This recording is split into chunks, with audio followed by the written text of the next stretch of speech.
दोस्तों, आपने palm oil के बारे में तो सुना ही होगा। अक्सर जितने भी फैट प्रोडक्ट्स होते हैं, उसके इंग्रेडिएंट्स में आपको पाम ऑयल का जिक्र तो जरूर मिल ही जाता है। लेकिन ये पाम ऑयल बनता कैसे है भाई साहब, कोई ये भी तो बताओ। कोई बात नहीं, हम आपको बताते हैं। दोस्तों, आज के इस वीडियो में हम आपको इसका पूरा प्रोसेस बताने वाले हैं और हम आपको एक ऐसी फैक्ट्री के अंदर ले जाएंगे जहां पर बड़े लेवल पर पाम ऑयल की प्रोडक्शन करी जाती है। तो फिर देर किस बात की, चलिए आप और हम चलते हैं एक और फैक्ट्री के सफर पर और शुरू करते हैं आज की इस एक और फैक्ट्री मेकिंग वीडियो को। लेकिन आप वीडियो शुरू करने से पहले अगर आप हमारे चैनल पर नए हैं तो चैनल को सब्सक्राइब करके बेल आइकन को दबा दीजिएगा ताकि फ्यूचर में आने वाली वीडियोस का अपडेट आपको मिलता रहे। दोस्तों, पाम ऑयल की प्रोडक्शन शुरू होती है पाम के पेड़ों से और ये पेड़ कुछ इस तरह के होते हैं। इतने लंबे पेड़ों से पाम के फलों को निकालने का काम एक बड़ी सी स्टिक की मदद से किया जाता है। अगर आपने आज तक पाम का फल नहीं देखा है तो दोस्तों ये फल कुछ इस तरह से नजर आता है। अब दोस्तों, एक पाम का पेड़ लगभग 16 से 20 किलो तक के पाम के फल को हर साल प्रोड्यूस कर सकते हैं और एक पाम के पेड़ से हम 25 से 30 साल तक पाम ऑयल निकाल सकते हैं। अब जिन जगहों पर पाम के पेड़ों की हार्वेस्टिंग नहीं करी जा सकती तो इन जगहों के लिए कुछ इस तरह के प्रोसेस का इस्तेमाल किया जाता है जिससे इस पूरे हार्वेस्टिंग का प्रोसेस दुगनी रफ्तार में हो जाता है। अब यहाँ पर आप देख सकते हैं कि ये एक कन्वेयर बेल्ट की तरह बनी हुई मशीन है जिसके ऊपर बॉक्स की शेप का ढांचा लगाया हुआ है और इन्हीं के अंदर पाम के फलों को डालकर फैक्ट्री के अंदर लाया जा रहा होता है। और दोस्तों, इन्हें कन्वेयर बॉक्सेस भी कहा जाता है। फिर धीरे धीरे करके ये फैक्ट्री के अंदर बिल्कुल आ जाते हैं। ठीक है, अब यहाँ पर अब दूसरे प्रोसेस को शुरू किया जाता है जिसका नाम है स्टेरिलाइजेशन प्रोसेस। और इस काम को करने के लिए इन पाम के फलों को इस तरह से स्टेरिलाइजेशन चैम्बर में डाला जाता है और स्टेरिलाइजेशन के इस प्रोसेस में पाम के फलों को हाई प्रेशर स्टीम की मदद से स्टेरिलाइज किया जाता है।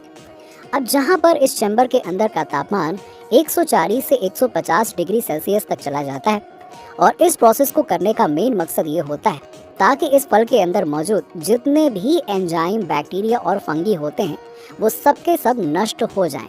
और इस प्रोसेस के बाद इन पाम के फलों को डिसइंफेक्शन प्रोसेस से गुजारा जाता है जहां इन फलों को उबाला जाता है और इनमें से माइक्रो ऑर्गेनिज्म को अलग कर लिया जाता है। ठीक है, अब यहाँ पर फल देखिए अच्छे से उबल चुके हैं जिसके बाद उन्हें यहाँ से ले जाकर एक्सट्रैक्टिंग प्लांट में ले जाया जाता है जिसके लिए यहाँ मौजूद कन्वेयर बेल्ट का इस्तेमाल किया जाता है।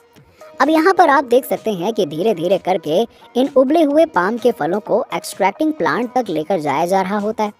दोस्तों, ये पाम ऑयल बनाने का काम यकीन मानिए इतना आसान नहीं होता है। यहाँ इन फलों को कई सारे प्रोसेस से गुजरना पड़ता है और तब जाकर बेहतर क्वालिटी का पाम ऑयल प्रोड्यूस हो पाता है। तो लीजिए, अब ये उबले हुए पाम के फल यहाँ इस यूनिट तक आ चुके हैं।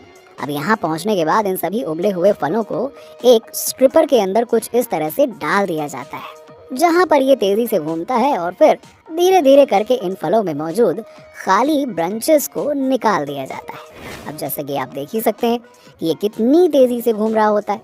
जैसे जैसे ये प्रोसेस होती रहती है वैसे वैसे एक एक करके यहाँ मौजूद कन्वेयर बेल्ट की मदद से ये पाम के फल बाहर आते जाते हैं और सीधा भेज दिए जाते हैं एक डाइजेस्टर मशीन के अंदर जहां पर इन फलों को डाइजेस्ट कर पाने लायक बनाने के लिए हीट का इस्तेमाल किया जाता है।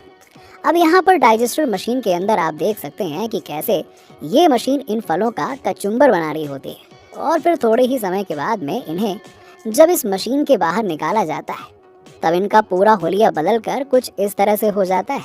एकदम पूरी तरह से मसल चुके हैं ये फल। अब आ जाएंगे सीधा प्रेस मशीन के अंदर जो इस पूरे प्रोसेस का सबसे इम्पॉर्टेंट पार्ट माना जाता है क्योंकि यहीं से अब पाम ऑयल को इन फलों से निकाला जाने वाला होता है। इस प्रेस मशीन की मदद से सबसे पहले तो एक तरफ पाम ऑयल से फाइबर को अलग किया जाता है जो कुछ इस तरह से बाहर निकाला जाता है और दूसरी तरफ इन फलों में से पाम ऑयल निकाला जा रहा होता है। अब जैसे कि आप यहाँ देख ही सकते हैं कि कैसे ये मशीन अपने अंदर से इन फलों को प्रेस करके इनमें से तेल निकाल रही है।